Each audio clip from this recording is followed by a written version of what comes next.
Je vous invite à la prière. Que les paroles de ma bouche et le murmure de nos cœurs soient acceptables devant toi, ô Seigneur, notre rocher et notre salut. Amen. Les disciples avaient tout laissé derrière eux. Maison, famille, métier. Pour poursuivre un rêve. Le rêve d'une vie meilleure. Pour eux et pour leurs proches. Mais dans l'espace de quelques heures, le rêve s'est envolé en éclats. Et là, lorsqu'ils croyaient avoir tout perdu, leur vie bascule à nouveau. Jésus n'est pas mort. Il est ressuscité. Il est vraiment ressuscité. Marie l'avait annoncé. Il l'avait vu. Il l'avait cru. Mais Jésus disparaît trop vite. Comment comprendre ce qui leur arrive? Il est ressuscité. Puis après, que faire? Tanné d'attendre, Pierre dit, « Je vais pêcher. » Et ses compagnons embarquent avec lui. Au lieu de tourner les pouces, mieux vaut faire quelque chose de ses deux mains. Pour ne pas sombrer dans le désespoir, Pierre s'en va travailler. Pas seulement pour gagner sa vie.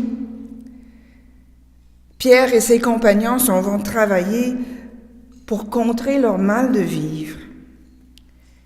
Travailler pour refaire leur vie, pour donner un sens à leur vie, pour retrouver l'équilibre. Le travail, rémunéré ou bénévole, est essentiel à l'équilibre du monde.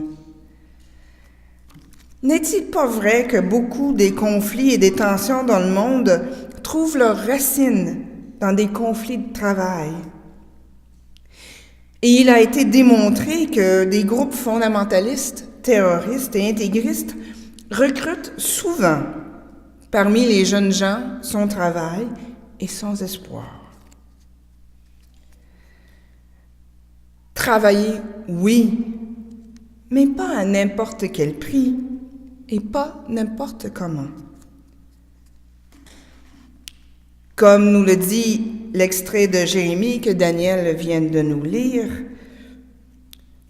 ne penser qu'au profit nous amène collectivement à agir avec brutalité et sauvagerie. Cela ne peut que conduire au malheur. N'est-ce pas parce que les puissants de ce monde ne pensent qu'au profit que les ressources naturelles, tout comme les travailleurs et les travailleuses, s'épuisent à un rythme alarmant? La terre se réchauffe et les employés et les bénévoles sont brûlés partout, dans tous les secteurs. Ça n'a pas de bon sens.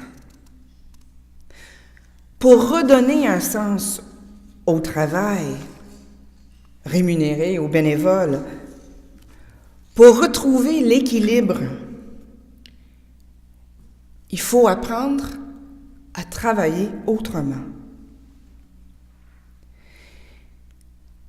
Il faut contribuer à bâtir un monde où tout le monde peut travailler au meilleur de ses capacités et pour un juste salaire.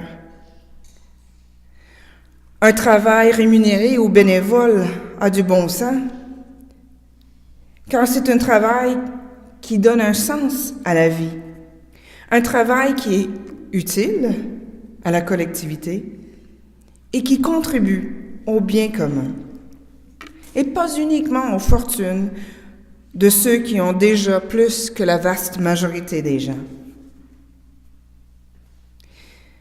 Quand tout le monde aura un travail qui a du bon sens, c'est là où nous connaîtrons la paix. La paix qui est plus que la simple absence de conflit, mais la vie abondante pour la création tout entière. Le vrai bonheur, la vraie prospérité, c'est défendre le droit et la justice. C'est prendre en main la cause de l'humilié et du pauvre, nous dit le livre de Jérémie.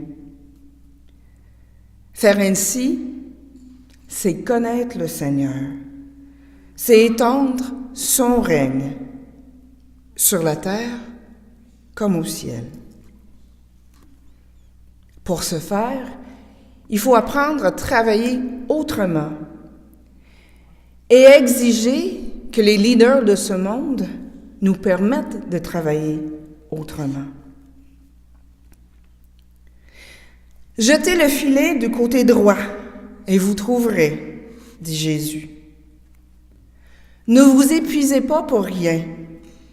Apprenez à faire autrement et vous trouverez la vie en abondance. On pourrait accuser les disciples de surpêche, n'est-ce pas? 153 poissons pour 7 disciples, c'est un peu excessif, non? Sauf que, quand Jésus leur demande de lui en apporter, ils acceptent. La vie de disciple est une vie de partage et de don de soi pour le bien commun. C'est ce que Pierre va apprendre. L'Évangile de ce matin nous rappelle, Pierre va glorifier le Seigneur, non pas parce qu'il accumule, mais parce qu'il donne. Parce qu'il donne pour le bien de toutes et de tous, et particulièrement par le témoignage de sa vie, pour répandre la bonne nouvelle. Pierre va apprendre à travailler autrement. Nous le verrons au cours des prochaines semaines. Pierre, le pêcheur,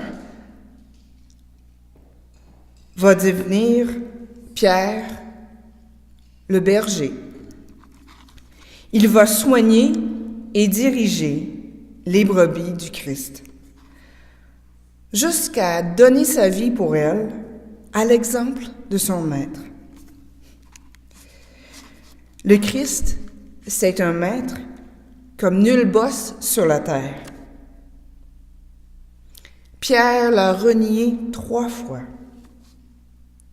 Mais le Christ ne cherche pas à se venger de cette trahison.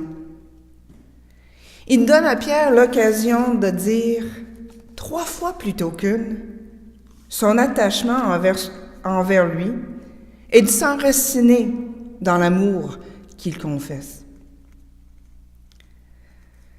Oui, avec Jésus, il est possible de balayer sa vie passée, de repartir à zéro, de tout recommencer autrement, pour la gloire de Dieu et la transformation du monde.